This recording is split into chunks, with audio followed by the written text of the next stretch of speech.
నమస్కారం. Win TV న్యూస్కి స్వాగతం. హెడ్లైన్ చూద్దాం.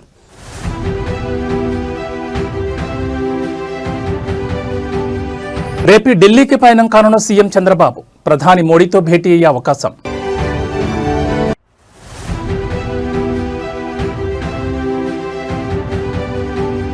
దేశవ్యాప్తంగా జనగణనకు రంగం సిద్ధం. జీహెచ్ఎంసీ వార్డుల పునర్విభజన ప్రక్రియ వేగవంతం.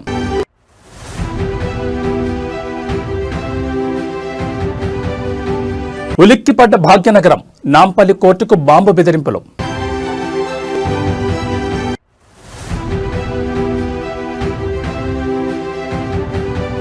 ఏపీ సర్కార్ కీలక నిర్ణయం.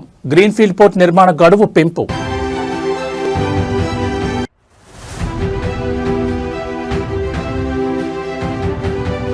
తెలుగు రాష్ట్రాలపై చలి పంజా. సింగిల్ డిజిట్కు పడిపోయిన ఉష్ణోగ్రతలు. ఇక డీటెయిల్స్ చూస్తే ఆంధ్రప్రదేశ్ ముఖ్యమంత్రి చంద్రబాబు మరోసారి హస్తిన పర్యటనకు సిద్ధమవుతున్నారు. రేపు ఆయన ఢిల్లీకి వెళ్తున్నారు. ఈ పర్యటనలో ప్రధాని మోడీతో సమావేశమయ్యే అవకాశం ఉన్నట్టు తెలుస్తోంది. రాష్ట్రానికి అత్యంత కీలకమైన నీటిపారుదల ప్రాజెక్టులకు సంబంధించిన పెండింగ్ అంశాలపై కేంద్ర ప్రభుత్వంతో చర్చించడమే ఈ పర్యటన ముఖ్య ఉద్దేశం. ఈ సందర్భంగా పోలవరం ప్రాజెక్టుకు కేంద్రం నుంచి రావాల్సిన నిధుల బకాయిలను వెంటనే విడుదల చేయాలని ముఖ్యమంత్రి కోరనున్నట్లు సమాచారం. అదే సమయంలో రాష్ట్రంలో కొత్తగా చేపట్టాలనుకుంటున్న నల్లమల్ల సాగర్ ప్రాజెక్టుకు సంబంధించిన డిపిఆర్, కేంద్ర జలసంఘం అనుమతుల ప్రక్రియను వేగవంతం చేయాలని విజ్ఞప్తి చేయనున్నారు. ఈ పర్యటనలో భాగంగా కేంద్ర జలశక్తి శాఖ మంత్రి సిఆర్ పాటిల్తో కూడా సీఎం చంద్రబాబు భేటీ కానున్నారు. రాష్ట్రంలో నీటిపారుదల ప్రాజెక్టుల పురోగతి, కొత్త ప్రాజెక్టుల ఆవశ్యకతపై ఆయనతో చర్చించనున్నారు. మరోవైపు ఢిల్లీలో అందుబాటులో ఉన్న టీడీపీ ఎంపీలతో సమావేశమై రాష్ట్ర ప్రయోజనాల సాధన కోసం కేంద్రంతో అనుసరించాల్సిన వ్యూహంపై వారికి దిశానిర్దేశం చేయనున్నట్టు తెలుస్తోంది. ఈ పర్యటన ద్వారా పోలవరం పనులకు ఊపు రావడంతో పాటు నూతన ప్రాజెక్టులకు కేంద్రం నుంచి గ్రీన్ సిగ్నల్ లభిస్తుందని రాజకీయ వర్గాలు ఆశిస్తున్నాయి.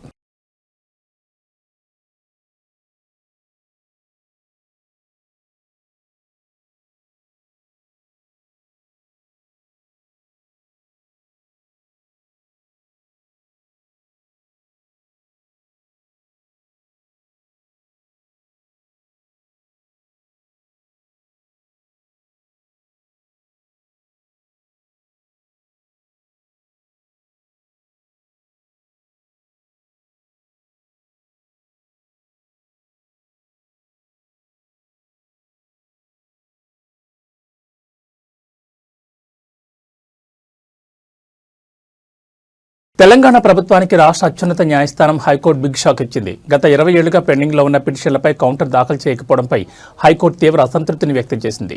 దేవాదాయ శాఖ నిబంధనలకు విరుద్ధంగా గతంలో జారీ చేసిన జీవో 45కు సంబంధించిన ప్రజాహిత వ్యాజ్యాల విచారణ సందర్భంగా ఈ పరిణామం చోటు చేసుకుంది. 2006 నుంచి పిటిషన్లు పెండింగ్లో ఉన్నప్పటికీ ప్రభుత్వం నుంచి ఎలాంటి స్పందన లేకపోవడాన్ని chief justice Aparesh Kumar Singh, justice Mohiuddin ధర్మాసనం తప్పుపట్టింది. గత అక్టోబర్లో ఇచ్చిన చివరి అవకాశాన్ని కూడా ప్రభుత్వం వినియోగించుకోకపోవడంతో ప్రతి పిటిషన్పై 5,000 చొప్పున జరిమానా విధించింది. ఈ మొత్తాన్ని రాష్ట్ర న్యాయ సేవా ప్రాధికార సంస్థకు చెల్లించాలని ఆదేశించింది. అలాగే అన్ని పిటిషన్లకు కౌంటర్ దాఖలు చేయడానికి జనవరి 9 వరకు తుది గడువిస్తూ హైకోర్టు స్పష్టం చేసింది.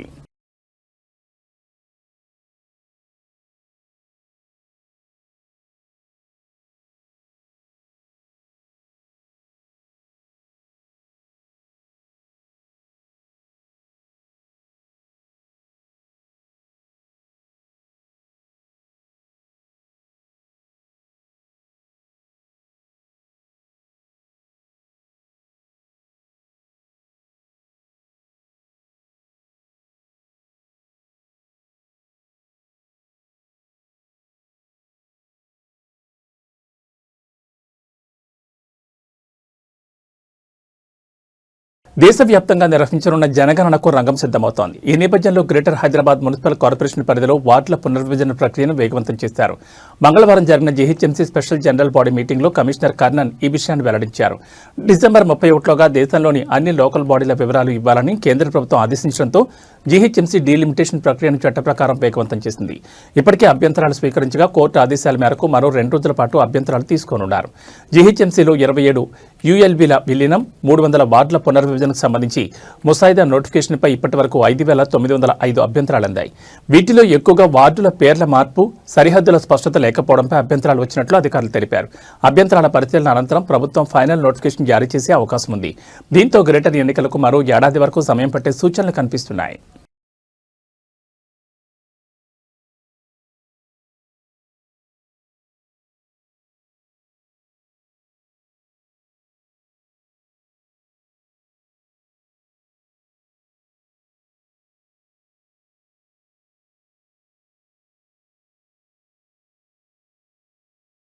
లోక్సభలో నేడు ఒక ఆసక్తికరమైన దృశ్యం చోటు చేసుకుంది. తెలంగాణ ఫైర్ బ్రాండ్ కేంద్ర మంత్రి బండి సంజయ్ కుమార్ తన హిందీ ప్రసంగంతో సభను హోరెత్తించారు. సాధారణంగా తెలుగులో అనర్గళంగా మాట్లాడే బండి సంజయ్ నేడు పార్లమెంట్లో హిందీలో తన వాదనను వినిపించి అందరినీ ఆశ్చర్యపరిచారు. కేంద్ర మంత్రిగా బాధ్యతలు చేపట్టిన తర్వాత లోక్సభలో తొలిసారిగా హిందీలో సుదీర్ఘంగా మాట్లాడారు బండి సంజయ్. ఆయన హిందీ ఉచ్చారణ, వాగ్దాటి చూసి విపక్ష సభ్యులు సైతం నివ్వెరపోయారు. బండి సంజయ్ హిందీలో మాట్లాడుతుంటే స్పీకర్ ఓం బిర్లా ముఖంలో చిరునవ్వు చిందించారు.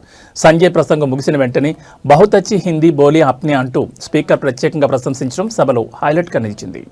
सभी हाई कोर्ट से साथ समन्वय स्थापित किया गया है तथा अब तक 17 हाई कोर्ट से साथ बैठक की जा चुकी है।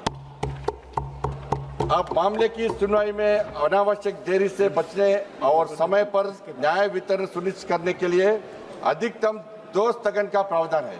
ओके, भारत सरकार ओके, प्रश्नकाल पूरा। कोई विशेष बात बतानी है आपको? 1 मिनट हो गया पूरा। प्रश्न పార్టీ ఫిరాయింపుల అంశంపై స్పీకర్ గడ్డం ప్రసాద్ కుమార్ విచారణ కొనసాగుతోంది. మరో 5 ఎమ్మెల్యేల భవితవ్యంపై రాష్ట్ర వ్యాప్తంగా ఉత్కంఠ నెలకొంది. బుధవారం 5 ఎమ్మెల్యేలు పార్టీ మారలేదని స్పీకర్ తీర్పు ఇవ్వగా పోచారం శ్రీనివాసరెడ్డి, కాళీ యాదయ్య, సంజయ్, దానం నాగేందర్, కడియం శ్రీహరిపై మాత్రం ఇంకా నిర్ణయం వెల్లడించలేదు. చేవెళ్ల ఎమ్మెల్యే కాళీ యాదయ్య, జగిత్యాల ఎమ్మెల్యే సంజయ్, బాన్స్వాడ ఎమ్మెల్యే పోచారం శ్రీనివాసరెడ్డిపై గురువారం నిర్ణయం వచ్చే అవకాశం ఉందని సమాచారం. కడియం శ్రీహరి కేసులో పూర్తి విచారణ పూర్తయిన తర్వాతే స్పీకర్ నిర్ణయం తీసుకునే అవకాశం ఉందని తెలుస్తోంది. ఇక ఖైరతాబాద్ ఎమ్మెల్యే దానం నాగేందర్ వ్యవహారంపై అనర్హత వేటు పడుతుందా అన్న దానిపై రాజకీయ వర్గాల్లో ఉత్కంఠ కొనసాగుతోంది.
హైదరాబాద్లోని అత్యంత రద్దీగా ఉండే నాంపల్లి కోట సముదాయానికి బాంబు బెదిరింపు రావడం తీవ్ర కలకలం రేపింది. గుర్తు తెలియని వ్యక్తుల నుంచి వచ్చిన ఈ బెదిరింపు సమాచారంతో కోర్టు సిబ్బంది, న్యాయవాదులు, కక్షిదారులు ఒక్కసారిగా భయాందోళనకు గురయ్యారు. సమాచారం అందుకున్న వెంటనే పోలీసులు రంగంలోకి దిగి కోర్టు పరిసరాలను తమ అధీనంలోకి తీసుకున్నారు. అనంతరం కోర్టులో ఉన్న సిబ్బందిని, న్యాయవాదులను బయటకు పంపారు. అనంతరం వెంటనే భద్రతను కట్టుదిట్టం చేసి ముందస్తు జాగ్రత్తగా కోర్టు కార్యకలాపాలకు అంతరాయం కలగకుండా చర్యలు చేపట్టారు. బాంబు బెదిరింపు నేపథ్యంలో పోలీసులు bomb detection and disposal squad, dog స్క్వాడ్తో కలిసి కోర్టులోని ప్రతి గదిని, వాహనాల పార్కింగ్ ప్రాంతాలను అణువణువు తనిఖీ చేస్తున్నారు. ఎవరూ లోపలికి రాకుండా ప్రవేశ ద్వారాల వద్ద ఆంక్షలు విధించారు. ఈ బెదిరింపు ఎక్కడి నుంచి వచ్చింది, ఎవరు చేశారు అనే కోణంలో సైబర్ క్రైమ్ పోలీసులు దర్యాప్తును ప్రారంభించారు. ఇది ఆకతాయిల పనా లేక ఏదైనా కుట్ర ఉందా అనే విషయం తనిఖీలు పూర్తయిన తర్వాత వెల్లడి కానుంది.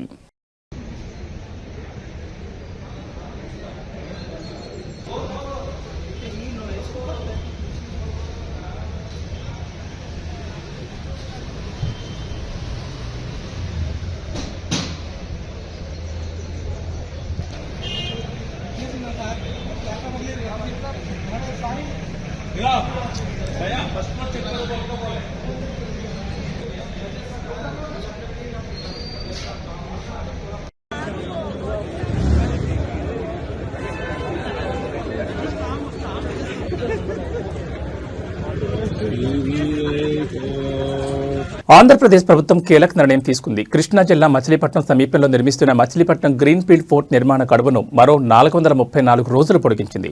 ఈ మేరకు ప్రభుత్వ ప్రత్యేక కార్యదర్శి కృష్ణబాబు అధికారిక ఉత్తర్వులు జారీ చేశారు. ఇప్పటి వరకు ఈ ఏడాది అక్టోబర్ 21లోగా పూర్తవ్వాల్సిన పోర్ట్ నిర్మాణాన్ని 2026 డిసెంబర్ 28 వరకు పొడిగించారు. సాంకేతిక కారణాలతో గడువు పెంచాలని కన్సార్టియం సంస్థ చేసిన విజ్ఞప్తిని రాష్ట్ర స్థాయి టెక్నికల్ కమిటీ పరిశీలించి సిఫార్సు చేయడంతో ప్రభుత్వం ఈ నిర్ణయం తీసుకుంది.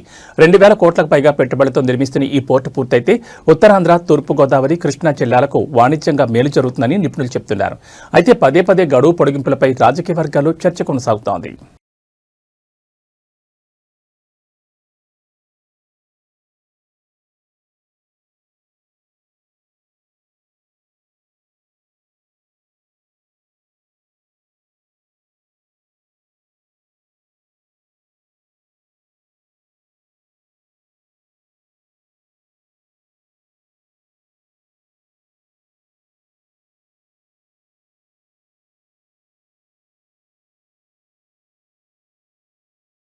గన్నవరం మాజీ ఎమ్మెల్యే వల్లంనేని వంశీ మోహన్పై మాచవరం పోలీస్ స్టేషన్లో మరో కేసు నమోదైంది. సునీల్ అనే వ్యక్తి ఇచ్చిన ఫిర్యాదు ఆధారంగా పోలీసులు ఈ చర్యలు చేపట్టారు. వంశీతో పాటు మరో 8 మంది మీద కూడా వివిధ సెక్షన్ల కింద కేసులు నమోదయ్యాయి. పోలీసులు ప్రాథమిక దర్యాప్తు చేపట్టి ఎవరికి ఎలాంటి ప్రమేయం ఉందో పరిశీలిస్తున్నారు. వంశీకి మరోసారి జైలు జరగవచ్చా అనే విషయంలో సోషల్ మీడియాలో చర్చలు సాగుతున్నాయి.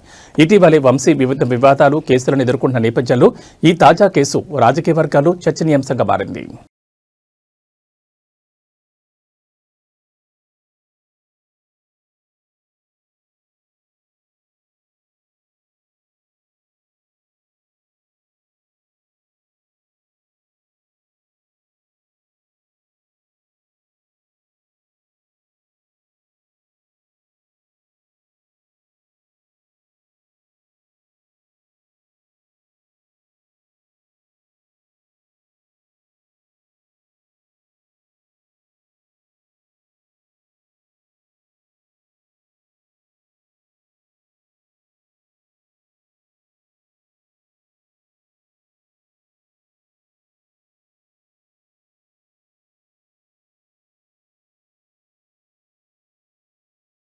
మంచిర్యాల జిల్లా సిసిసి టౌన్షిప్లో పులి సంచరిస్తోందని సోషల్ మీడియాలో వచ్చిన వార్తలపై అటవీశాఖ అధికారులు స్పందించారు.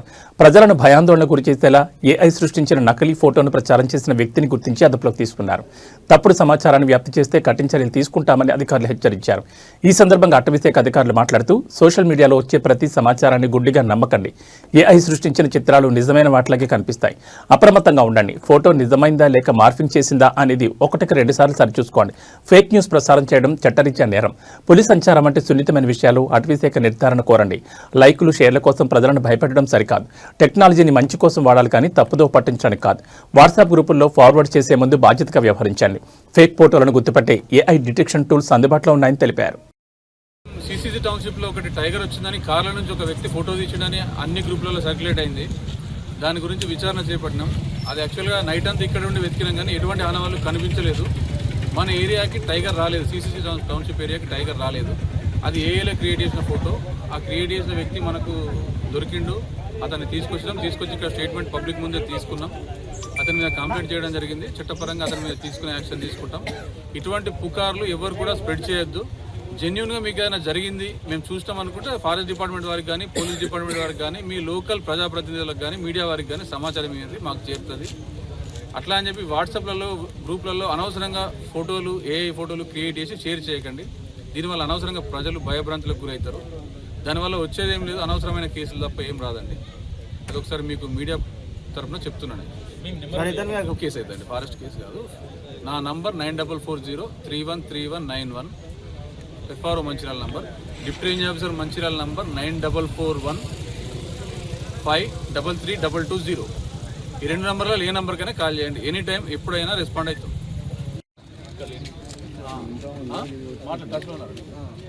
సరే వస్తున్నాం అంటే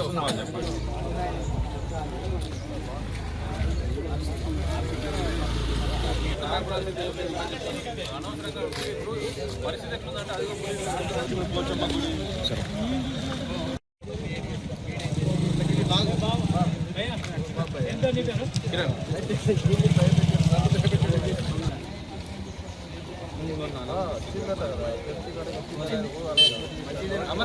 తెలంగాణలో ఇసుక మాఫియా ఆగడాలకు అడ్డు అదుపు లేకుండా సాగుతోంది. ప్రకృతి వనరులను దోచుకోవడమే కాకుండా ఏకంగా ప్రభుత్వ ఆస్తులను లక్ష్యంగా చేసుకుని విరుచుకుపడుతున్నారు.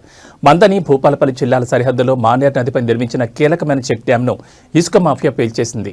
మందని మండలం అడవి సోమనపల్లి మరియు భూపాలపల్లి జిల్లా మల్హార్ మండలం పివి నగర్ శివార్లోని మానేర్ నదిపై ఉన్న చెక్ డ్యాంను దుండగులు రాత్రికి రాత్రే పేల్చేశారు.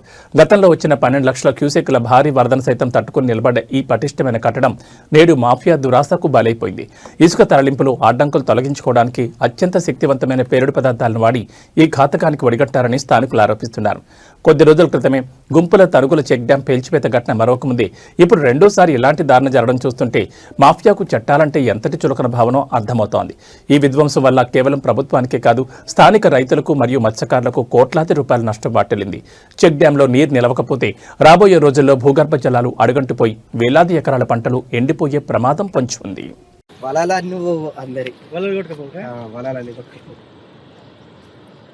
రాత్రి అయితే చేపలు కూడా ఉండే వాళ్ళకి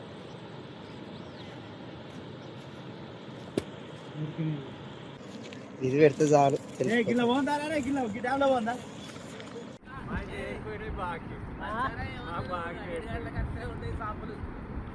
మళ్ళీ ఎక్కేస్తారా ఈ అర్ధకు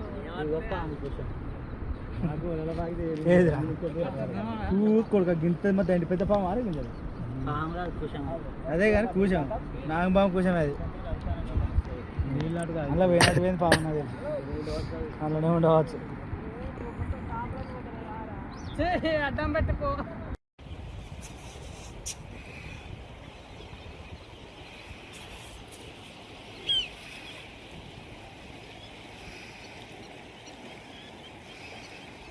ఇక తెలుగు రాష్ట్రాలపై చలి పంజా విసురుతోంది. రాత్రి పగటి ఉష్ణోగ్రతలు కనిష్ట స్థాయికి పడిపోతున్నాయి. తెలంగాణలో పలు ప్రాంతాల్లో ఉష్ణోగ్రతలు సింగిల్ డిజిట్ చేరగా పొగమంచు కారణంగా వాహనాల రాకపోకలకు అంతరాయం ఏర్పడుతోంది. పటాన్ చెరువులో 8 డిగ్రీలు, ఆదిలాబాద్లో 9 డిగ్రీల ఉష్ణోగ్రతలు నమోదయ్యాయి. హైదరాబాద్లో ఉష్ణోగ్రత 13 డిగ్రీలకు పడిపోవడంతో ప్రజలు గజగజ వణికిపోతున్నారు. దుండిగల్లో 13, హయత్ నగర్లో 14 డిగ్రీల ఉష్ణోగ్రతలు నమోదయ్యాయి. ఈ నెల 21 వరకు చలి తీవ్రత కొనసాగుతుందని వాతావరణ శాఖ హెచ్చరించింది. ఇక ఆంధ్రప్రదేశ్లోనూ చలి తీవ్రత పెరుగుతోంది. అరకు, లంబసింగి, ఏజెన్సీ ప్రాంతాల్లో ఉష్ణోగ్రతలు సింగిల్ డిజిట్కి పడిపోగా కొన్ని చోట్ల 2 నుంచి 5 డిగ్రీల మధ్య నమోదవుతున్నాయి. చలి తీవ్రత నేపథ్యంలో ప్రజలు అప్రమత్తంగా ఉండాలని అధికారులు సూచిస్తున్నారు.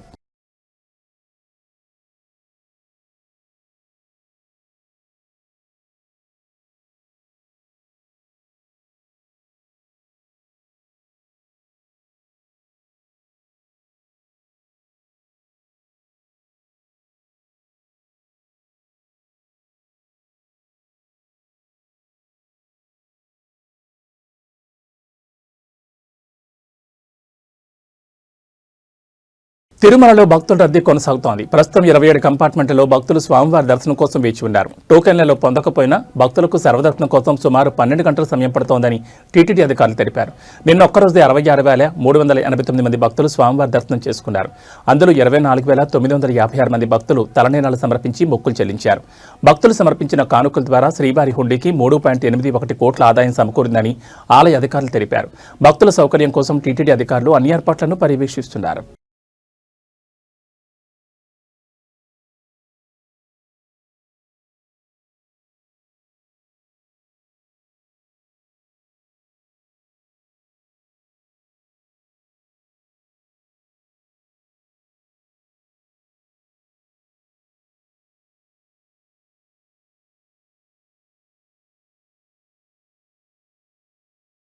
ప్రపంచవ్యాప్తంగా ఆస్కార్ లవర్స్కు గుడ్ న్యూస్. 2029 నుంచి 2033 వరకు ఆస్కార్ అవార్డుల వేడుకలు ఎక్స్క్లూజివ్గా యూట్యూబ్లో స్ట్రీమ్ చేయబడనున్నాయి.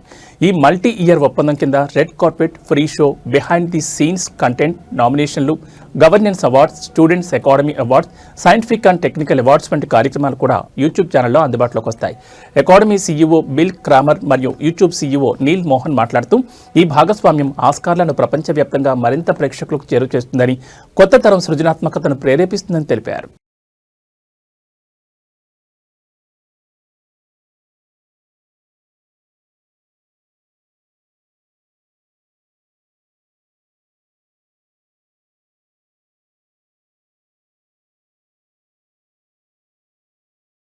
ప్రయాణికులకు ఇండిగో ట్రావెల్ అడ్వైజరీ జారీ చేసింది. దట్టమైన పొగమంచు కారణంగా కొన్ని విమానాల షెడ్యూల్లో మార్పులు చోటు చేసుకున్నాయని తెలిపింది.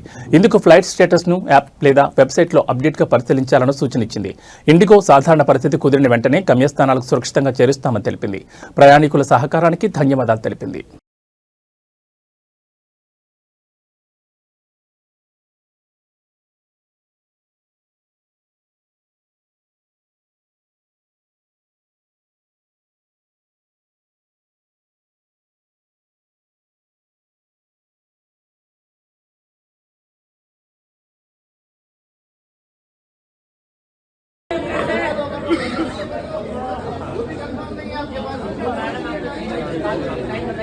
अगर ये जवाब नहीं दे पा रहे तो इनके इंडिया लेवल तो होंगे ना, इंडिया लेवल तक होंगे ना।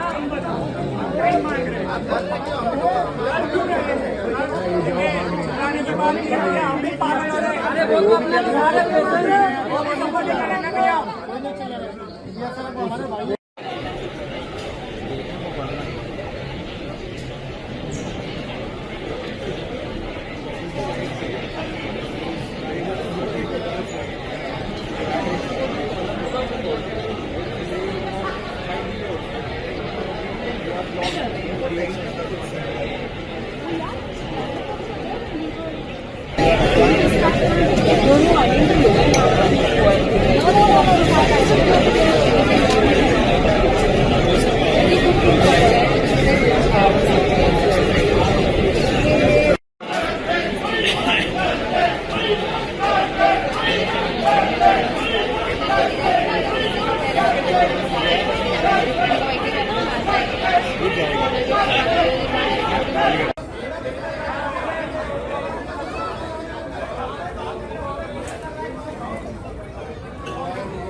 मदद जैसे अपने भाई को खिला के